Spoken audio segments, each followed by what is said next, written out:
أعوذ بالله من الشيطان الرجيم. بسم الله الرحمن الرحيم. السلام عليكم ورحمة الله تعالى وبركاته. بسم الله والحمد لله والصلاة والسلام على رسول الله وعلى آله وصحبه ومن والاه. رب اشرح لي صدري ويسر لي أمري واحلل عقدة من لساني يفقهوا قولي. سبحانك لا علم لنا إلا ما علمتنا إنك أنت العليم الحكيم. اللهم يسر ولا تعسر يا كريم. أما بعد. قال الله سبحانه وتعالى أعوذ بالله من الشيطان الرجيم وذكر فإن ذكرى تنفع المؤمنين. صدق الله العظيم. Fadil Tuan Imam, Tuan Bilal, Tuan Guru, para ustaz muslimin muslimat yang dirahmati Allah Subhanahu wa taala sekalian. InsyaAllah kita sambung bacaan dan perbincangan kita pada kitab Ar-Rasulul Muallim, Rasulullah sallallahu alaihi wasallam sebagai pendidik terulung, karangan Syekh Abdul Fattah Abu Ghuddah rahimahullah. Baik, kita dalam membicarakan tentang peribadi Nabi sallallahu alaihi wasallam dalam proses pengajaran dalam aspek tarbiyah, pendidikan dan pengajaran. Baik, di bawah tajuk baginda sallallahu alaihi wasallam memberi penumpuan kepada semua pendengar. Antara keistimewaan pendidikan yang ditunjukkan oleh Rasulullah sallallahu alaihi wasallam ialah memberikan hak kepada setiap yang duduk pada majlisnya itu. Hak itu ialah baginda memberikan penumpuan yang sama rata sehingga menyebabkan semua pendengar merasakan bahawa dialah yang paling disukai Allah Subhanahu wa taala. Dalam satu hadis yang berbunyi, An Ali radhiyallahu anhu fi wasfihi li majlisi Rasulillah sallallahu alaihi wasallam qala kana yu'ti kulla julasaihi binasibihi la yahsibu jalisuhu anna ahadan akramu alaihi minhu. Artinya diriwayatkan oleh Sayyidina Ali karramallahu wajhah ketika menyifatkan majlis Rasulullah sallallahu alaihi wasallam, beliau berkata, adalah baginda memberikan kepada semua orang yang hadir pada majlisnya akan bahagian masing-masing. Setiap orang yang hadir dalam majlis baginda merasakan bahawa sesungguhnya tidak seorang pun yang lebih dimuliakan oleh Rasulullah sallallahu alaihi wasallam melebihi dirinya sendiri. Baik, Nabi sallallahu alaihi wasallam, tuan-tuan sekalian, dalam Nabi berbicara, Nabi memberikan tumpuan kepada orang yang hadir dalam majlis. Nabi memberikan tumpuan kepada orang yang hadir dalam majlis yang disifatkan oleh Sayyidina Ali, sehingga seseorang yang hadir dalam majlis bersama Nabi merasakan bahawa dialah yang paling diberi tumpuan oleh Nabi sallallahu alaihi wasallam. Orang lain pun fikir begitu juga. Maknanya hak katalah hak duk belah kanan, dia duk rasa dialah Nabi paling banyak beri tumpuan. Hak duk tengah pun dia rasa dialah yang paling Nabi banyak beri tumpuan. Hak duk belah kiri dia rasa dialah yang paling banyak Nabi beri tumpuan. Nak sebutnya ialah pendekatan yang Nabi gunakan dalam proses penyampaian ilmu, Nabi memberikan tumpuan kepada orang yang mendengar. Ya, perkara seperti ini tuan-tuan sekalian, suatu perkara yang bukannya mudah. Sebut senang, nak tahu senang ke tak, mari duduk depan cuba bercakap nak tahu. Kadang mula gelap mata tak nampak kan. Dan ini yang kadang kita sendiri boleh tengok. Saya sendiri pun berapa kali kena tegur. Kenapa duk cakap pejam mata tak tengok kat orang tu dia. Kita perasan duk tengok kat orang dah. Tapi orang lihat kata dia, kenapa duk pejam mata kan. Ada orang asal cakap je tu. Dia pandang apa tak tahu kan. Dia pandang apa tak tahulah, duk tengok atas kan. Ada orang tengok bawah kan. Maknanya nak sebut perkara seperti ini nampak simple, nampak senang, tetapi ianya sukar kalau kita tidak berikan perhatian. Kalau tak beri perhatian dia jadi sukar. Sebab itu apa yang dilaksanakan oleh Nabi sallallahu alaihi wasallam, sahabat-sahabat yang berada dalam majlis Nabi ini merasakan seolah-olah dialah yang Nabi utamakan bila Nabi duk pandang semua kepada dia. Walhal orang lain pun sama juga, Nabi memberi perhatian kepada setiap orang yang ada dalam majlis yang dihadiri oleh Nabi sallallahu alaihi wasallam. Itu dia. Dia perkara seperti ini nampak dalam kategori perkara yang simple tapi kesannya agak mendalam. Nampak simple kita lah, biasalah kita. Kalau mungkin kalau orang-orang biasa je, mungkin kita tak rasa apa. Tapi kalau orang yang somebody yang mungkin ada jawatan, kalau dia boleh bercakap, dia boleh beri tumpuan kepada kita, kita rasa lain macam, rasa macam bangga sikit, dihargai begitu. Dan inilah yang dilakukan oleh Nabi sallallahu alaihi wasallam. Antara ciri-ciri keistimewaan pendidikan yang dilaksanakan oleh baginda ialah sifat tawaduk kepada para penuntut ilmu. Orang yang bertanya mengambil faedah dari baginda dan yang lemah kefahamannya.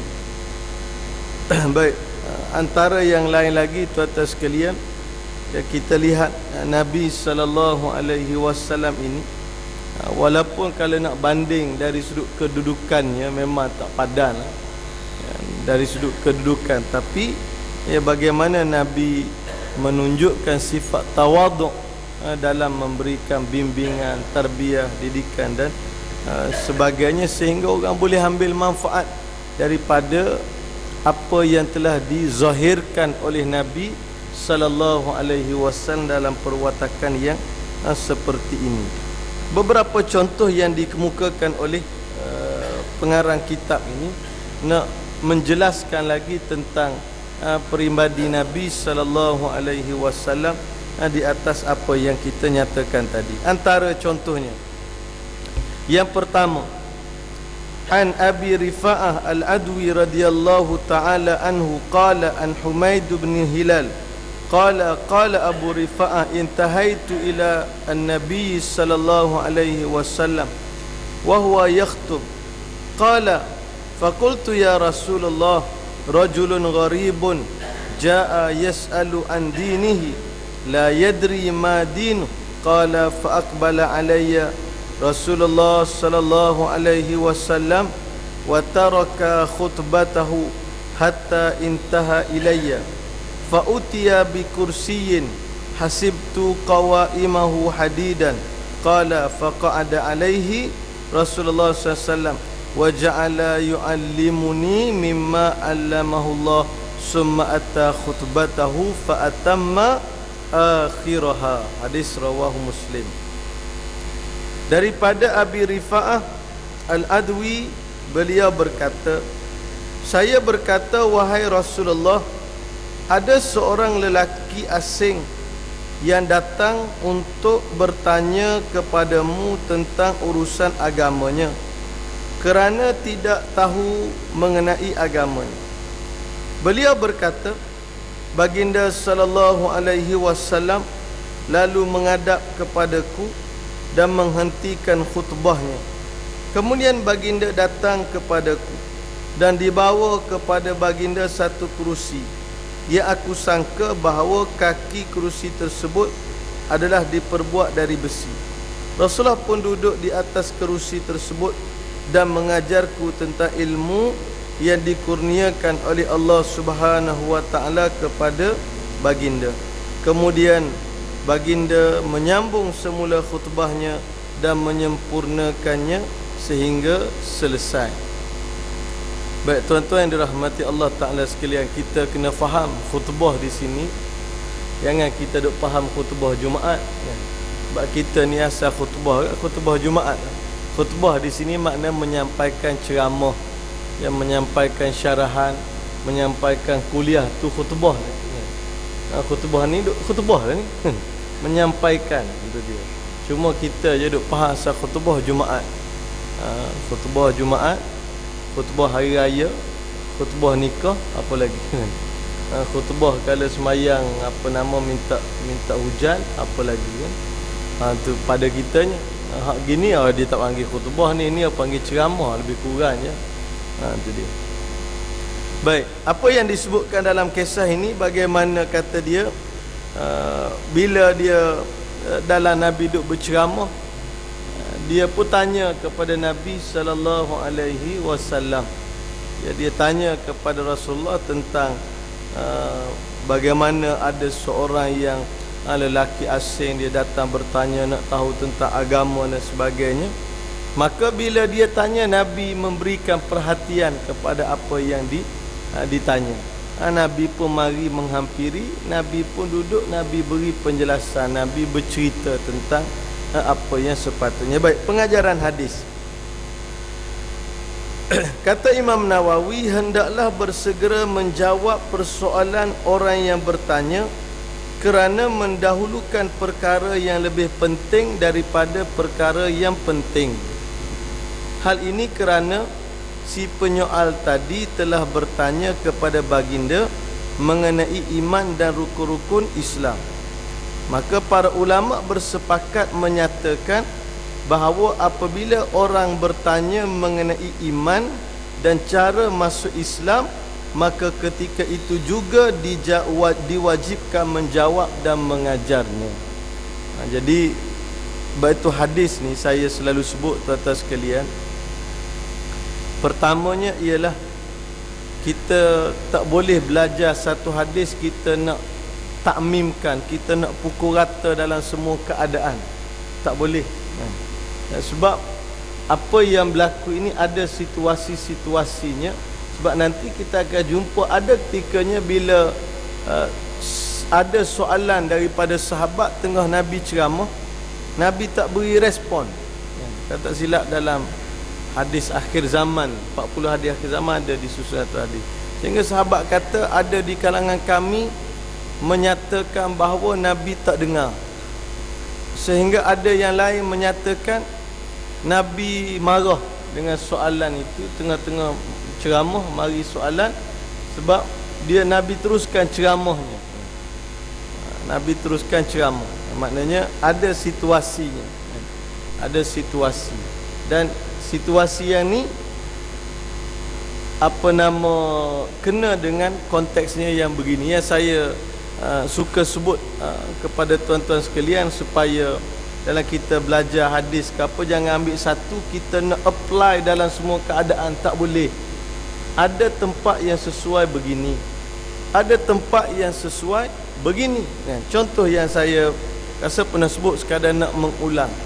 Bagaimana saya hadir ada satu ceramah, dia mengajar tentang mendidik anak-anak ni. Dibawa satu hadis yang saya tak ingat hadis tu.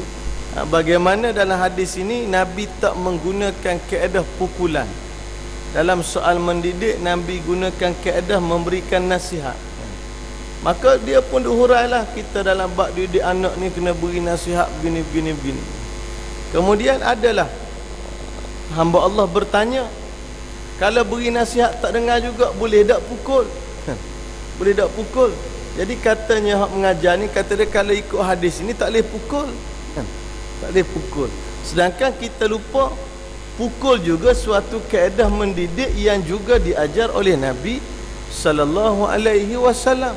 Dalam bab semayang contoh, Nabi ajar umur 7 tahun suruh dia semayang. Tapi bila umur 10 tahun, kalau dia tak semayang, Nabi juga suruh pukul. Kalau dia tak semayang. Jadi tak boleh satu hadis kita nak apply dalam semua keadaan. Jadi yang bertanya tadi, kalau anak tak semayang juga boleh tak nak pukul? Maka ustaz ni jawab, kata dia, kalau ikut kepada hadis ni tak boleh lah, kena nasihat lah. Nasihat dia. Jadi itu sedikit bahaya kalau baca hadis, mungkin 1-2 hadis kemudian kita nak apply dalam semua keadaan, tak boleh. Maka ini juga perlu kepada kita rujuk penjelasan yang diberikan oleh ulama. Termasuk hadis yang kita bincangkan ini diperjelaskan oleh Imam Nawawi. Kata dia, dalam kita berceramah, saya berceramah sebagai contoh, tiba-tiba ada soalan. Maka soalan itu, kalaulah soalan yang berbentuk perkara asas rukun iman, rukun Islam, yang orang ni memang dia minat sangat dengan Islam, maka waktu itu kena segerakan memberikan jawapan. Tapi kalau soalan lebih kepada benda-benda yang bersifat far'i, benda-benda yang orang kata benda furuk, benda cabang, tu boleh jawab kemudiankan dan sebagai. Tapi yang disebutkan di sini ialah para ulama bersepakat menyatakan, kalau dalam kita berceramah tiba-tiba ada orang mari bertanya tentang perkara asas tentang Islam, tentang iman, yang dia berhasrat untuk masuk Islam, maka di waktu itu kena bersegera memberikan tumpuan kepadanya, memberikan penjelasan jawapan untuk dia bersegera masuk Islam. Dalam bab nak masuk Islam ni jangan buat tangguh-tangguh. Kalau ada orang mari tanya kita, kalau kita tak boleh nak jawab, jangan kita kata kamu mari balik bulan depan nanti aku beri jawapan. No. Kena bersegera bawa kepada orang-orang yang boleh memberikan jawapan soal orang nak masuk kepada agama Islam. Kemudian yang kedua yang disebut oleh pengarang kitab ini sebagai pengajaran dalam hadis yang pertama yang kita baca ialah tidak semestinya guru mengajar dalam keadaan berdiri, bahkan harus hukumnya mengajar dalam keadaan duduk di atas kerusi, macam kita duduk buatlah kan? Duduk di atas kerusi. Cuma kalau dalam konteks sekolah, kalau duduk atas kerusi ni dia kira prestasi mengajar tak bagus. Kalau di sekolah lah, dia kena mesti berjalan, mendekati pelajar-pelajar apa semua. Tapi kalau dah masuk level universiti, dia lain pula. Kira pensyarah duduk di meja je bercakap gitu. Tapi berdiri ke duduk ke tu tak ada masalah, kaedah dalam bab penyampaian. Cuma yang nak sebutnya ialah ada kaitan dengan tajuk kita awal-awal, bagaimana Nabi cepat memberikan respon di atas soalan yang ditimbulkan. Nabi cepat memberikan respon. Cuma kita lah ni kadang bila duduk lah, bila duduk ini khususnya yang berceramah, duduk atas kerusi, bila biasa duduk kerusi, kalau suruh mengajar duduk bersila tak boleh lah ni. Saya lah, kalau orang lain mungkin boleh lagi. Dia kalau mendengar ni tak ada masalah. Kalau dia rasa lenguh, dia boleh betulkan lutut, boleh ubah kedudukan, kan lutut kanan naik, kan lutut kiri naik kan. Kalau dia lenguh, kita kalau hak mengajar, kalau lenguh lutut takkan nak gerak begitu, gerak begini. Orang kata ustaz apa yang duduk tak duduk diam tu.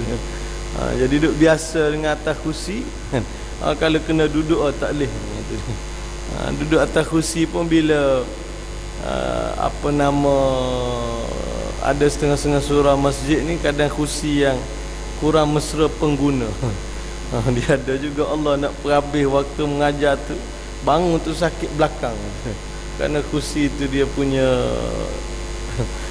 tak apa nama dia punya orang panggil, tak berapa tegak molek kan, macam lah.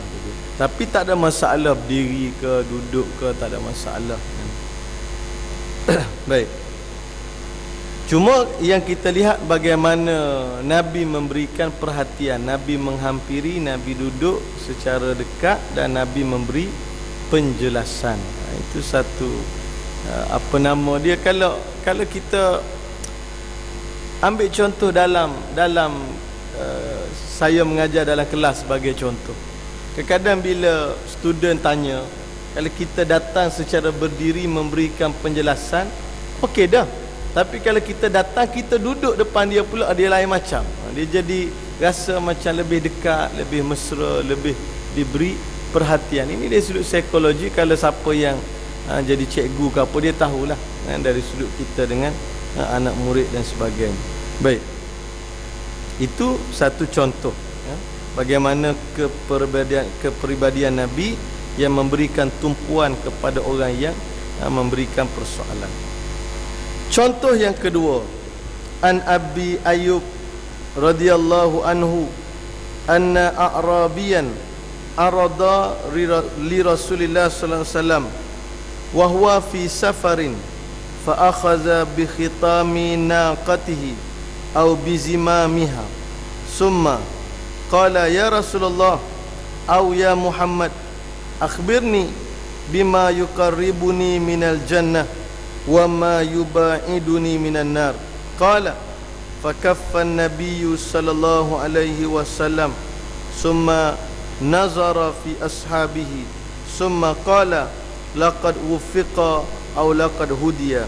Qala kaifa qulta? Qala fa'ada faqala an-nabiy sallallahu alaihi wasallam ta'budullah la tusyriku bihi syai'an wa tuqimus salah wa tu'tiz zakah wa tasilur rahim da'an naqah.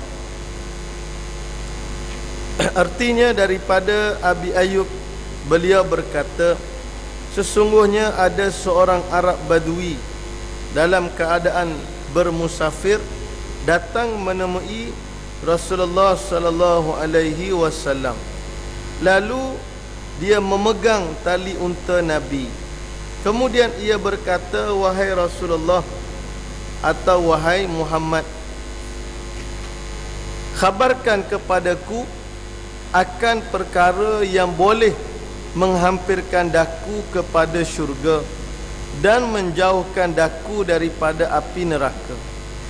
Kata Sayyidina Ayub, baginda terdiam seketika, kemudian memandang kepada para sahabat, yakni terdiam kerana kagum dengan soalan yang ditimbulkan oleh Badui tersebut.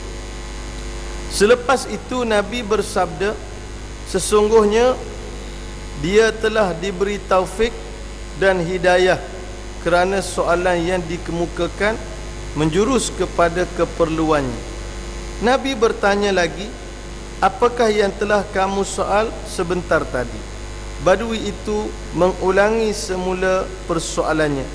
Lalu baginda pun bersabda, hendaklah kamu menyembah Allah Subhanahu wa ta'ala dan jangan menyengutukannya dengan sesuatu pun.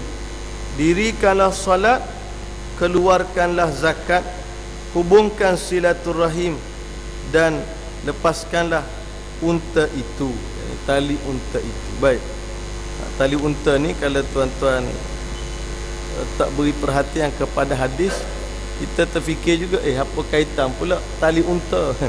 Nabi kata kena sembah Allah, jangan syirik, kena semayang, kena puasa, kena zakat, hubung silaturahim, lepas tali unta. Jadi apa kaitan pula lepas tali unta?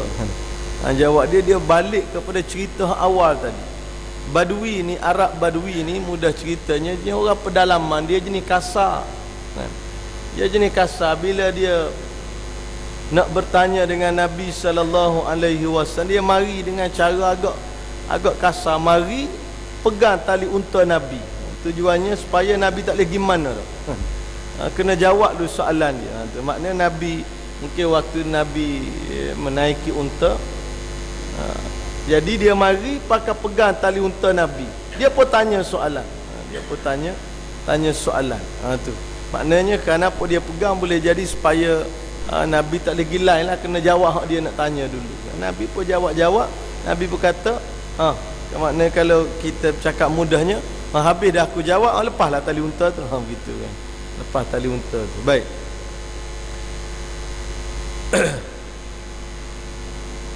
Pengajaran hadis.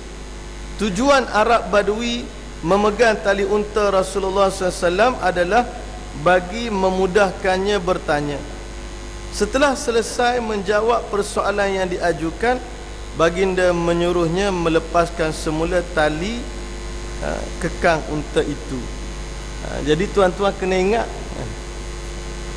apa yang berlaku ini melibatkan Badui, Arab Badui.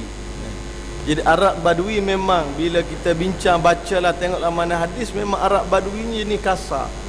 Tapi bukan makna dia ni memang jahat, tapi dia punya tiba dia gitu dah. Dia punya jenis kasar begitu. Dan Nabi pun tahu bahawa kasarnya dia bukan kerana dia tak hormat, tapi jenis perangai dia begitu dah. Tapi apa yang respon Nabi? Adakah Nabi marah kepada dia, apa ni main kasar-kasar mu nak tanya ke apa, main kasar-kasar begini? Dak. Nabi tak cakap banyak, Nabi layan. Nabi layan. Sikap tawaduk, kasih sayang yang ditunjukkan oleh baginda SAW kepada yang bertanya, walaupun keadaannya yang kasar dan bertanya bukan pada masanya, namun baginda tetap melayan dengan sebaik mungkin. Tengok ya Nabi SAW, maknanya mari bertanya dalam keadaan kasar. Nak tanya mai pegang tali unta. Nak bertanya Rasulullah, mak kira mari pegang tali unta. Boleh jadi kalau kita ni lah, kalau ni jangan terlalu main lah ni masalah. Tu hadis mana tu? Tak ada hadis kan. Tu bahaya lah ni kan. Kalau saya sebut, kalau zaman lah ni maknanya kalau nampak ustaz nak balik, kira pergi potong depan ustaz, berdiri depan ustaz, tunggu dulu, tu dia tanya soalan macam nak ugut gitu kan. Tapi dia ni sesuai dengan Badui dia tu. Sebab itu awal hadis anna a'rabiyan, sesuai dengan Badui yang jenis kasar, dan Nabi tahu kan Badui ini. Macam dalam hadis yang kita biasa dengar lah kan, tentang Badui yang datang kencing dalam masjid Nabi. Sahabat kira nak marah, Nabi kenal Arab Badui bukan boleh kita nak berkeras sangat, dia ada style dia begitu. Jadi Nabi kata biarlah dia nak kencing, biar dia sudah kencing molek, kita bincanglah. Jadi sahabat kira apa ni kan.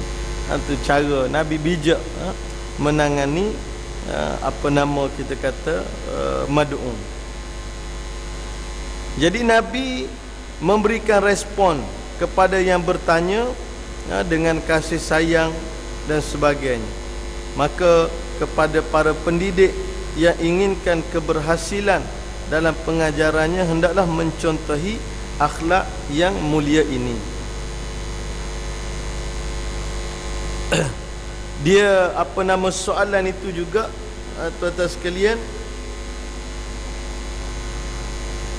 dalam timing yang kita kata timing yang tak berapa nak kena.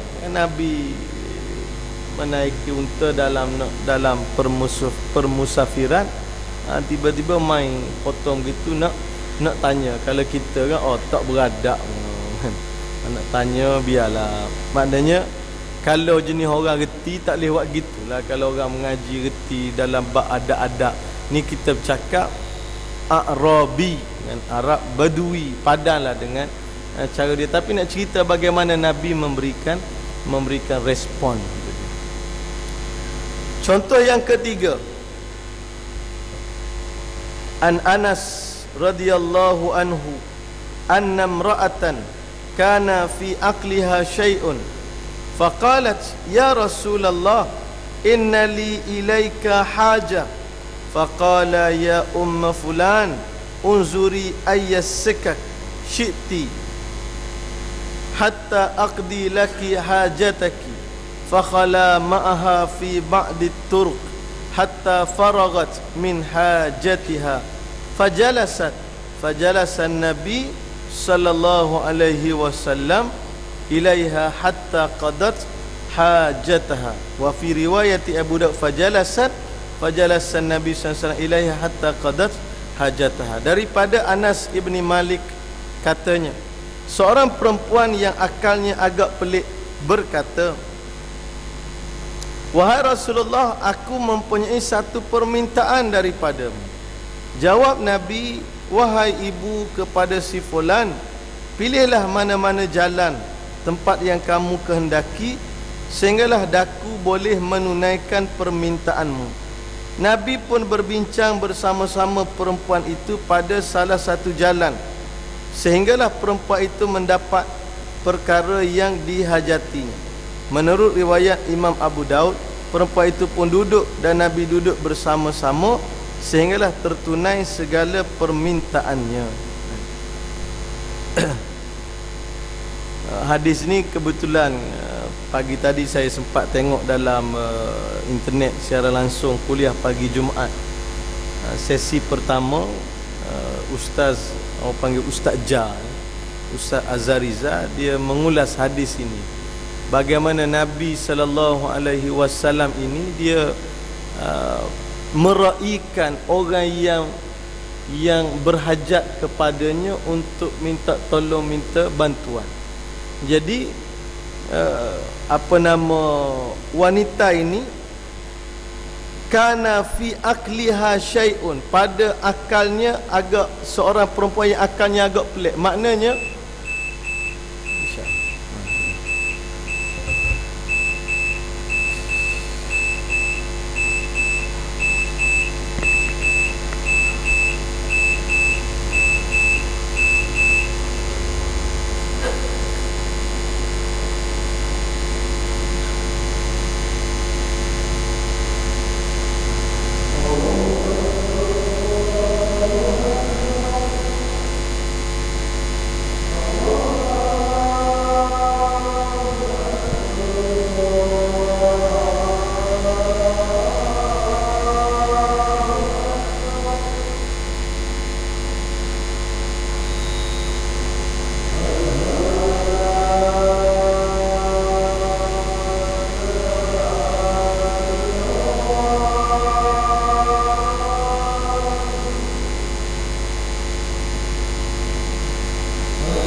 kita sambung sikit lagi hadis yang kita sebut.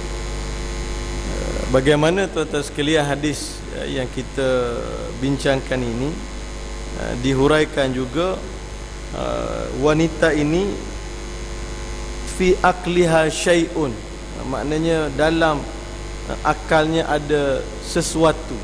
Dalam akalnya ada sesuatu.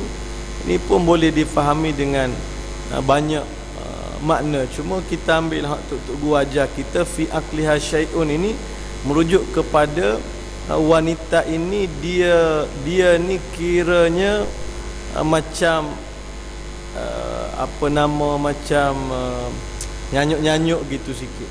Maknanya dia kira mudahnya nak kata gila dak lah, tapi dia mungkin akalnya tu macam nyanyuk lah, senang nyanyuk sikit begitu kan. Baik, tapi dia ada hajat dengan Nabi sallallahu alaihi wasallam. Dia ada hajat dengan Nabi sallallahu alaihi wasallam. Maka Nabi menyambut hajat yang diminta oleh wanita ini. Maka khala ma'aha fi ba'di turuq hatta faragat min hajatiha. Jadi Nabi pun tak apalah, beritahu apa yang kamu nak, aku cuba tunaikan.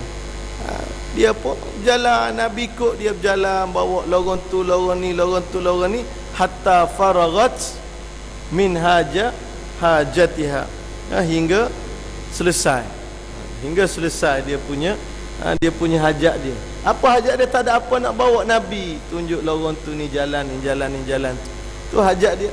Apa hajat? Tak ada apa nak bawa, tapi Nabi meraikan. Adakah Nabi marah? Tak marah kan? Itu dalam riwayat Muslim. Dalam riwayat Abu Daud, dia tambah apa nama, sedikit berbeza dengan riwayat Muslim.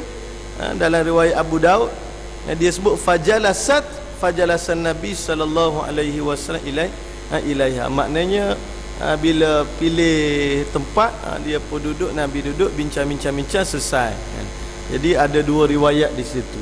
Riwayat Muslimnya kira bukannya hajat dia ni dia ada persoalan nak tanya Nabi jawab dak. Ikut riwayat Muslim dia kira nak bawa Nabi berjalan, nak tunjuk ni rumah si fulan ni, jalan ni lorong ni, habis selesai kan gitu. Dalam riwayat Abu Daud merujuk kepada adanya apa nama, suatu bentuk apa nama, mungkin perbincangan soal jawab sikitlah. Jadi Nabi tunaikan dalam konteks wanita itu yang ada sesuatu pada akalnya, merujuk kepada perempuan itu yang boleh jadi dah ada sedikit nyanyuk ataupun ingatan tak berapa nak ingat mana begitu. Baik, apa yang kita lihat, Nabi meraikan. Nabi meraikan, tidak kata bukan standard aku ni, bukan kelas aku ni. Dinyatakan oleh Imam Nawawi dalam syarah Sahih Muslim, dalam menghuraikan hadis ini dalam Sahih Muslim, kata Imam Nawawi, hadis ini menerangkan betapa tingginya sifat tawaduk yang ditunjukkan oleh baginda dengan duduk bersama-sama perempuan tua itu bagi menunaikan permintaannya. Bagaimana Nabi meraikan permintaan. Nabi raikan permintaan.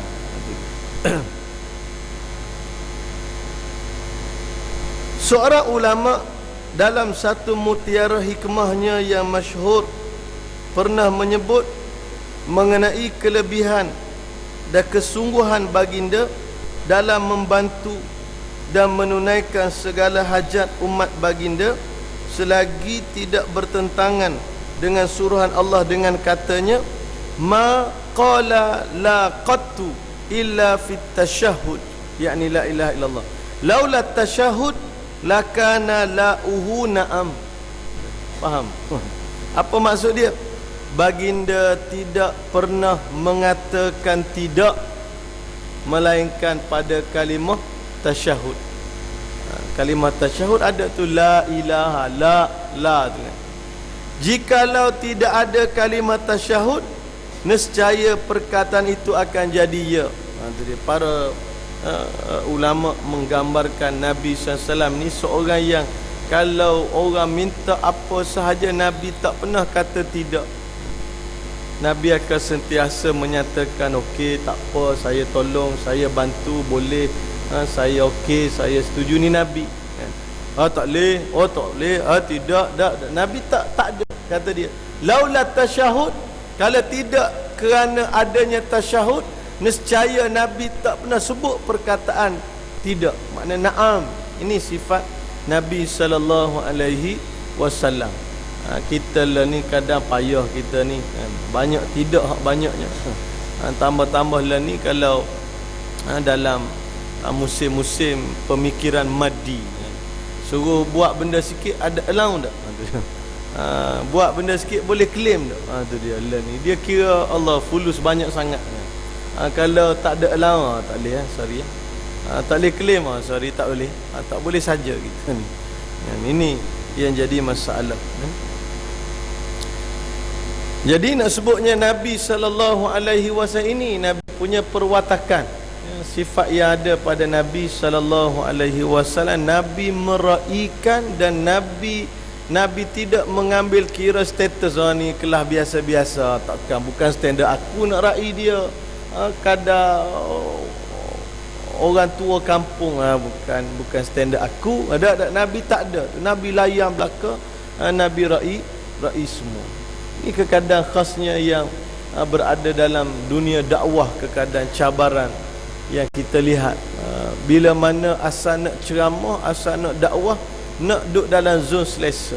Kadang berlaku bila tuan-tuan pun banyak juga pengalaman, saya sikit-sikit pengalaman. Kadang bila duduk mengajar ceramah, kadang kawan-kawan duduk berkongsi, kadang orang surau berkongsi. Kadang orang surau kena tegur kan? Kena tegur. Saya selalu sebut contoh-contoh ni untuk ibrah secara bersama. Panggil dia marah, orang tak ramai. Ini bukan standard saya. Kalau nak panggil, kalau ni je bilangan dia, Allahu Akbar. Orang lain ni kekadangnya ni, dia kira bukan standard saya. Makna mu lagi hebat daripada Nabi lah. Nabi ceramah ada ketikanya seorang, dua orang ada ketikanya. Tiba-tiba kamu bila nak ceramah orang tak ramai, kamu marah. Bukan standard saya nak ceramah orang tara ni je. Allahu Akbar. Ni berlaku orang surau diri. Sebut, kata dia kadang Allahu Akbar kan. Melayang khenah. Melayang khenah ustaz-ustaz yang banyak. Dalam sinar harian hari ni ada satu page ke dua page yang tuan-tuan kalau baca, ada perbincangan tentang ustaz-ustaz kan. Tajuk dia Mufti Perak Harusani tegur Uslab. Uslab. Apa dia Uslab? Ustaz selebriti kan. Ustaz-ustaz muda ni lah, kata dia apa nama, wallah alam, dia ada pandangan, kita pada pandangan juga. Kata dia, nak mengajar apa, nak menyanyi ni, nak mengajar lah, tak sedap menyanyi lah kan. Lah ni ada setengah ustaz-ustaz kan, dia menyanyi apa semua kan. Bawah tu ada yang kolom Ustaz Haslin Bollywood kan. Dia Mufti Perak tegur ni, sampai ustaz ada gelaran Bollywood ni apa hal. Katanya Ustaz Haslin pula bawah tu, kata dia, apa masalah itu kaedah penyampaian suatu bentuk tarikan.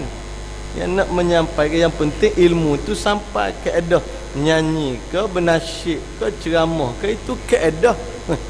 Suatu uslub. Jadi orang panggil pemikiran lama dengan pemikiran baru ni dia tak sama. Pemikiran lama dia tak setuju, nak ceramah lah, tak sedap menyanyi lah kan. Tu dia. Dah hak menyanyi pun kalau tuan-tuan tengok, tak semua ustaz menyanyi kan. Hak suara sedap, dia manfaatkanlah kesedapan suara dia menyanyi. Kalau tuan-tuan nak dengar Ustaz Azhar Idrus, suruh dia menyanyi, taubat jadi lagi lawak jenaka. Tu dia. Suara dia tak sesuai nak menyanyi. Jadi dia kelebihan dia dalam bentuk, walaupun memang dalam bentuk nada, ada unsur-unsur yang berbentuk humor apa semua, tapi mesejnya sampai. Tapi itulah kadang pandangan yang berbeza. Hak ni kata nak ceramah lah, tak sah duk menyanyi, tak sah duk buat lawak jenaka. Tu dia. Tu tuan-tuan boleh baca sinar harian. Satu page ke dua page tak silap. Ada page muka surat 10. Tu dia, ingat lagi muka surat. Cuma yang saya tertarik apa yang komen diberikan oleh Dr. Asri, Mufti Perlis, dia tegur juga, kata dia ceramah telah menjadi sumber untuk kaya. Itu pun satu penyakit baru juga. Maknanya bila dijadikan ceramah ni sumber untuk kaya, maknanya kalau sekali ceramah boleh 1000, pas kalau dalam sehari boleh 3 kali ceramah, berapa ribu dah? Dia ada dia punya nak panggil saya boleh, tapi biar kenalah dengan rate saya. Tu dia. Rate ustaz berapa? Biasa orang duk bayar sekali ceramah 1000. Tu dia. Jadi kena pagi pejabat ni panggil pagi 1000. Kemudian petang ofis ni pula panggil 1000 pula. Malam masjid ni pula panggil 1000. Sehari 3000. Jadi bila duk biasa terima banyak, akhirnya kena pergi mengajar di satu tempat yang lain, tengok-tengok sampul 100.5. Tobat aku tak pergi dah masjid tu, apa punya standard, apa barang 100.5. Tu bahaya tu lah ni kan. Allahu Akbar. Ni tuan-tuan boleh check ke, dia sebut antara orang kata cabaran bagi ustaz-ustaz yang duk ada kan. Ustaz-ustaz yang menggunakan ruang-ruang ceramah tu untuk jadi kaya. Sepatutnya ceramah ni untuk penyampaian ilmu, nak beri didikan dan sebagainya, tapi yang diutamakan al-fulusu tu dulu. Duit tu dulu. Nak ceramah kita deal bayaran. Kalau bayaran okey, proceed. Bayaran tak berapa nak sesuai, cari penceramah lain. Oh bahayalah ni kan. Tu kadang lemahnya kita. Jadi kadang ini standard-standard yang ada yang kadang ini yang jadi ilmu tak berapa nak berkat, penyampaian tak berapa nak. Jadi kerana punca-punca inilah ada sudut tawaduk pun tak berapa nak ada kan. Nak mengaku kesalahan lah ni pun kadang berlaku. Hak namanya ustaz-ustaz ni kadang nak berlaku, nak mengaku silap, nak minta maaf, payah sungguh. Kalau dan kata AA lah, nak mengaku salah dak. Pernah berlaku zaman siapa Imam Malik kalau tak silap kan. Bila ada orang bertanya, rata tanya orang tu tak boleh jawab, orang ni tak boleh jawab, orang duk recommend gila jumpa Imam Malik tanya dia. Siapa sampai tanya Imam Malik tak boleh nak jawab. Dia pun kata apa ni tuan imam, orang duk kata kamu boleh jawab, tiba-tiba kamu tak boleh jawab. Kata dia mau beritahu kepada orang hak duk kata aku boleh jawab, beritahu aku tak boleh jawab. Orang lah ni mana nak ada gitu. Jatuh standard tak boleh jawab ni. Jadi mau tak mau dia nak jawab je manja. Nak mengaku salah jauh sekali, payah.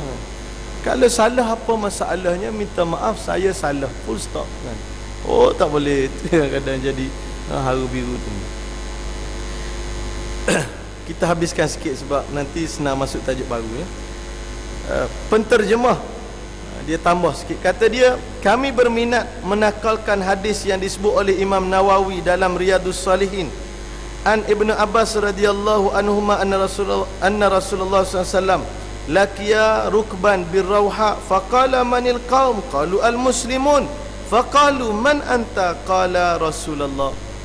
Ibnu Abbas berkata Rasulullah bersama beberapa orang sahabat telah menunggang di Rawha dan bertemu satu rombongan. Lantas baginda bertanya, siapakah kamu semua? Mereka menjawab, al-muslimun, kami orang Islam. Mereka pun tanya, man anta, kamu siapa? Kamu siapa? Qala Rasulullah, saya ini Rasulullah. Apa mesej yang peristiwa ni nak beritahu?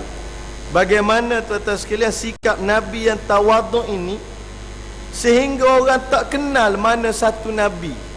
Sepatutnya tak payah tanya adalah man anta, tak perlu tanya dalam man anta dah tu Rasul. Tapi mereka boleh tanya man anta, mu ni siapa pula? Maknanya bila Nabi bersama dengan sahabat, jadi orang tak kenal mana satu Nabi dari sudut Nabi bersama dengan sahabatnya. Kita lah ni kalau ada VVIP, kalau tak kenal pun senang kenal kan. Macam kalau kita semayang kan, senang je nak tahu tuanku sultan ada kan. Tengok hak mana sejadah dia 3 inci tebal, tu dia. Ni tuanku sultan ni, orang lain tak boleh mari, dia tak boleh kacau kan. Tu contoh. Ataupun kalau tempat makan, Senang je nak tahu kalau ada VIP ke VVIP, tengok meja hak khusus, tu sah dah kan, ada VVIP apa semua. Tapi Nabi SAW bila Nabi bersama dengan sahabat, Nabi dalam keadaan yang sangat tawaduk, sehingga orang yang tak pernah kenal Nabi, bila dalam ramai-ramai tak perasan bahawa orang ni adalah Nabi SAW. Mereka bertanya, siapakah kamu? Untuk mengenali baginda sendiri yang sebenar di kalangan sahabat-sahabat. Sidang pembaca yang budiman, sikap tawaduk ini memang mudah untuk kita tuturkan, namun amat payah untuk kita realisasikan dalam kehidupan kita. Sungguh sebut senang, saya sebut pun senang, tuan-tuan dengar sebut pun senang, tapi dan waktu nak buat, susah. Nak tawaduk, apa lawan tawaduk? Takabur. Itu lawan dia, takabur. Kadang kita ni, memanglah saya selalu sebut untuk ingatan diri saya dan tuan-tuan, kadang kita sendiri memang tak akan mengaku kita sombong. Siapa-siapa pun ke ada dalam ni nak mengaku, memang saya sombong lah, tak mengaku. Sebab tu nak harap kita mengaku dah. Sebab itu kadang kita nak kepada nasihat dan teguran daripada orang. Antara hak paling mudah nak tahu kita sombong tak sombong ialah bila kita nasihat orang boleh, tiba-tiba orang nasihat kita tak boleh. Itu dia. Itu tanda sombong dah tu. Kita tegur orang tak apa, orang tegur kita melenting, kita mu apa tahu. Itu dia. Kita tegur orang beres kan. Tegur orang tu tak boleh ni, tak boleh gini. Orang tegur kita sikit melenting kita, itu tandanya kan? Orang kata, kamu ni payah nak terima pandangan orang lah, kamu ego. Mana ada semua. Kata Syekh Abu Ghuddah sebagai akhirnya, di sini sesungguhnya saya akan mengutarakan apa yang telah diungkapkan oleh Imam Al-Mawardi dalam menerangkan akal peribadi Rasul yang mulia ini. Hal yang disebut oleh beliau merupakan penyempurnaan kepada perkara yang telah disebutkan sebelum daripada ini, iaitu berkenaan dengan tawaduk ini, suatu yang sebutnya mudah tapi nak laksanakan suatu yang susah, tapi kita kena usahalah kan. InsyaAllah tuan-tuan, kita sambung dalam pertemuan akan datang dengan tajuk keistimewaan dan kelebihan baginda sallallahu alaihi wasallam. Wallahu a'lam. Wassalamualaikum warahmatullahi wabarakatuh. Bismillahirrahmanirrahim. Alhamdulillah rabbil alamin, wassalatu wassalamu ala asyrafil anbiya'i wal mursalin wa ala alihi washabihi ajma'in. Allahumma faqihna fid din wa alimna at-ta'wil wa hadina ila siratikal mustaqim. Allahumma hdina siratal mustaqim, siratal ladzina an'amta 'alaihim minan nabiyyin was-siddiqin wasyuhada'i was-salihin wa hasuna ulaika rafiqa. Allahumma ij'al jam'ana hadzal jam'an marhuma wa tafarraqana min ba'dihi tafarraqan ma'suma. ولا تجعل اللهم لنا ولا معنا شقيا ولا محروما ولا مطرودا. صلى الله على سيدنا محمد وعلى اله وصحبه اجمعين والحمد لله رب العالمين. تقبل الله منكم.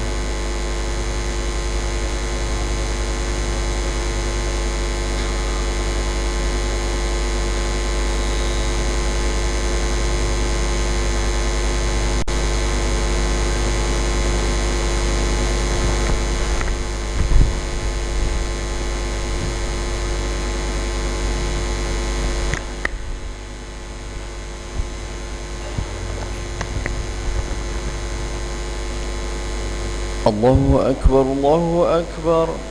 أشهد أن لا إله إلا الله.